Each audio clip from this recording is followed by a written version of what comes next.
Are you truly not yourself? So I noticed that I'm different around my family members and because I'm different around my friends. There's moments in time where I become something to impress someone. Does that mean I'm not myself? No, because I'm always myself, even though I do not think it. Okay, stay with me. Okay. When someone says they are not his or herself, that just means they are not happy in that circumstance. Let's say you are hanging out with the wrong crowd and you get peer pressured into doing stuff, and you do in fact do that stuff, but in the back of your mind you're like, oh my goodness, I did something against my nature. I was not myself in that circumstance. That's essentially what you said. I would say you were yourself. You still have the same brain that responds to the environment. And you can even say this like, oh, I was not the person I wanted to be. But you are, in fact, that person who said that sentence that, as the person I want to be. It's kind of mind-blowing actually to think about it, that you are, saying that with your own voice and your body. That is just you who has just said that. It was in your nature to do that stuff because you were peer pressured. And so, there might be a different person who has the same exact circumstance of being peer pressure, but he or she does not, do it because that is just that person. They don't respond to peer pressure like you do. I do not condone any types of peer pressure that has negative effects on someone. I also can't judge anyone, because if you ever seen my video, do we have the right to judge others? That'll give you a sense of what I am, and also it'll help you out to figure out why I can't judge others.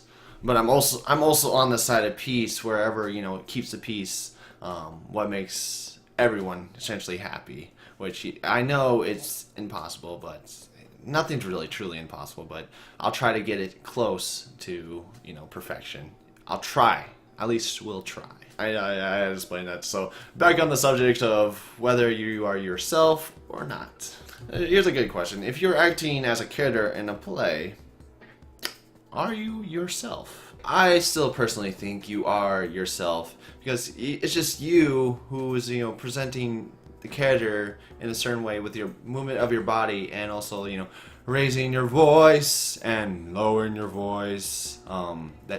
It's you who is trying to attempt to be that character. I mean, it's your take of what that character would be, essentially, because living truthfully under imaginary circumstances, which I learned in basic acting. So I used to think I didn't know myself. Way back when I just didn't fit with any crowd. I played football and basketball, but I didn't really hang out with that crowd. And I tried hanging out with the band people. I tried to hang out with anyone. It's just like there was no certain groups where I actually fit in. So I was like, and I just didn't know who I was. I really thought I didn't know who I was, and I'm sure other people think that too. I hear it sometimes from other people that they're like, I don't know who I am. Then, later down the road, I said to myself, hey, I'm always going to be myself, even though I'm confused. That's the confuse me. That's just me. I hope this is reassuring for those who are essentially at crossroads. So instead of saying, who am I supposed to be, you should be asking, what makes me happy? Truly. So that's all I have to say. So, share this with anyone who needs some reassurance, or just needs a reminder that, hey, you're still you. Keep being you. Do what you do, So, see you guys later. Let's question everything.